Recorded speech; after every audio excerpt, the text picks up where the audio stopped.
Hi, welcome back to the Blackbaud Ninja channel. In the video today, I'm going to go over the overview dashboard in NXT, which is a great dashboard to use if you're getting into Razor's Edge for the first time and you're looking for a quick and easy dashboard that you can use to get a sense of your data, and to kind of begin pushing out some dashboards to your staff and to your various users. So if you go to Analysis, Fundraising Dashboards, that's where this dashboard is located. And to see all of the dashboards that you may have in your database, if you have the right access, you would click this plus sign and you'll see a list of all available dashboards. The ones that say pre-configured dashboards are the ones that come with your subscription to RENXT. Ones like this capital campaign dashboard, we custom created in our sandbox. So as you'll notice, it doesn't have this pre-configured dashboard text. So that's one easy way to kind of tell the difference between something that came with Razor's Edge versus something that was custom created by your organization. So I'm going to go over the overview dashboard today, which is, again, a good overview of giving in your organization. So one of the great things about using the overview dashboard or any of the pre-configured dashboards is that they can be scheduled to be emailed to people, and you can also print them. So that's a kind of a benefit to using them compared to these custom dashboards where there's not that option. So if I kind of pull up this capital campaign dashboard, for example, this is a custom created dashboard. You'll see there's no icon over here on the right for me to email it to someone or to print. But if I go to my overview, to my pre-configured or out of the box or canned report in RENXT, I do have these options. So you can determine what pieces of information you want to be emailed, how often you want it to be sent, what day, what time. You can put all of the email addresses of who you want the dashboard to go to. You would put them all in this list, separated by commas. You can customize what you want the email to say in any, text that, like, hey, this is weekly fiscal year dashboard overview. So especially if you have a bunch of dashboards that you're emailing out, I would definitely suggest making this as descriptive as possible and including date ranges so that people can understand what they're looking at, because it can get confusing if you have a bunch of different dashboards going. So the downside to these is these filters are your only options for customization. So you can filter by your campaign, appeal and fund, date range, and then your revenue type. This is really important whenever you're doing any kind of reporting, is to make sure that your revenue is configured correctly. There are different places throughout RENXT that are referencing received or committed dollars. So you want to go into your settings. There is an option for your giving analysis, and that's where you can select which gift types you want to include whenever you're talking about received dollars versus committed dollars. So that is definitely an important distinction to make when you're using these pre-configured dashboards. So as it's selected right now, this is showing for all campaigns over the past 3 fiscal years.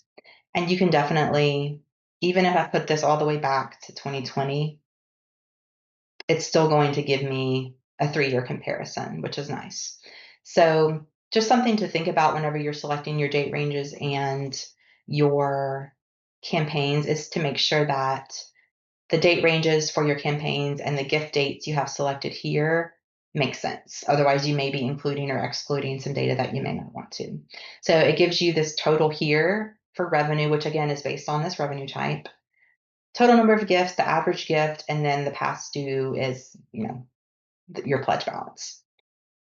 So this is a great way to see not only what's come in over the last 3 years, but to also visually see patterns. So I really like this year-over-year performance chart. You can also click on these little eye icons to bring out a flyout of the help section. For some reason, on some of these topics, it was giving me an error, but and that may just be because we're in the sandbox, but it usually will bring out a really helpful article from help. So if you're curious on exactly how it's calculating this, definitely click on the little eye icon and reference the help articles. So these top campaigns, funds, and appeal charts all function the same way. It's going to order them from the most revenue to the least. And even if you've selected 30 campaigns up here, there's only room for 10 or so. So it's going to show you the top 10, if that's how many are here. So it's going to show you the top revenue that's come in, and then it will show you the goal. So on each campaign, fund, or appeal record, you can put goals. So if you do have a goal that's listed there, it will display the goal in orange and then the revenue in blue. So that's a really great way visually just to see how your campaigns, funds, and appeals are performing. This data, and I think it may have been working on this one.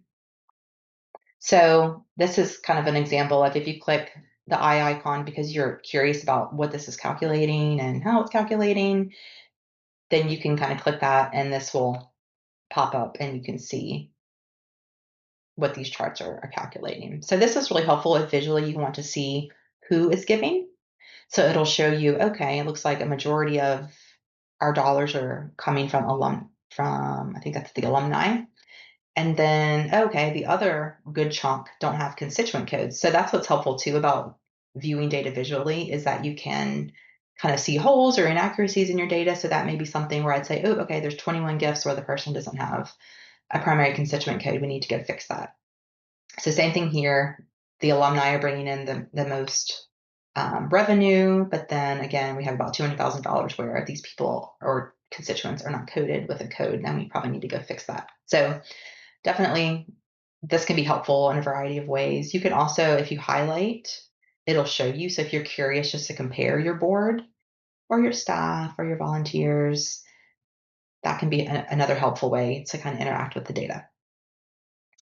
So the donor life cycle is a really fun chart.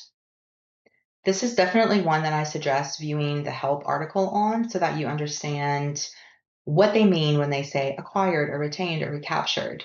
They have very specific definitions for each and how various donors fall into each of the categories. So for example, acquired is someone who gave for the very first time in the past 12 months. Retained is they gave in the past 12 months and the gift prior to that was less than 15 months. So definitely recommend making sure you understand whenever they're saying recaptured, what that means. But this just gives you a good overview if you're looking at all of the donors that you've selected based on your criteria at the top. It looks like a good majority of them were lapsed, and then a good majority are lapsing. So it's definitely a helpful chart as well. So this particular chart, as well as this one, are not affected by the filters at the top. So this is showing for all donors in the database how many are currently lapsed, how many are lapsing, how many are at risk. So if you're curious about who these people are, you can click on the lapsing list. You can create a list of those people and potentially do something with that list. So this is a helpful way just to kind of see the overall status of your database and how each person falls into that donor life cycle. This donor life cycle over time chart is one of my favorites because it really helps you to see the same data but on a rolling calculation. So this is looking at it's going all the way back to 2015, so basically a good 10 years worth of data. And what did those patterns look like over time in terms of our acquired donors? What has that looked like? Our retained donors. So it definitely helps you to identify patterns because you can really see, okay, in 2020, we have a lot of acquired donors, but then our retention also shot up. And our lapsed donors really increased in March of 2021 and has kind of stayed at the top. So maybe we need to really develop some strategies to help with lapsed donors. So this is a really great chart to kind of see overall patterns at that 10,000 foot level over time. The next couple of data points have to do with actions. So this filter controls what you're seeing here, this specific action date filter.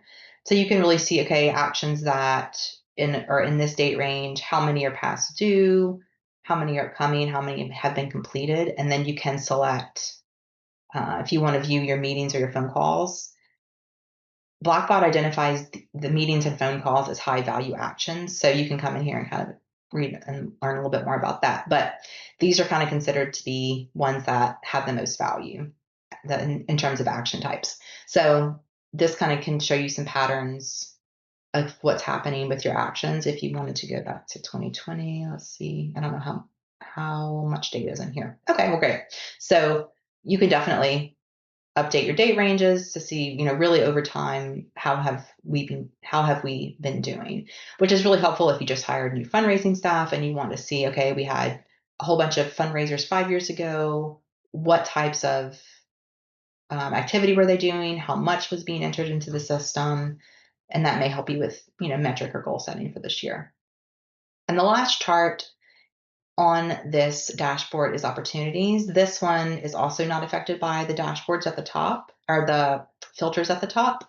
It's just showing you all active proposals in the system based on the date range, all active proposals in the database based on the proposal status. So regardless of what date range we're looking at, if all these proposals in here are currently showing as active. So if we have 4 that are in negotiation, we may want to go look at that and try and get those closed. And so you can create some lists and do various things with that. And then you could also export this if you wanted to. Or you could click create list, and then it would pull it into a much bigger view to where you can save it or share it and do various things with it. So hopefully that gave you a good overview of the overview dashboard. And thanks so much for watching.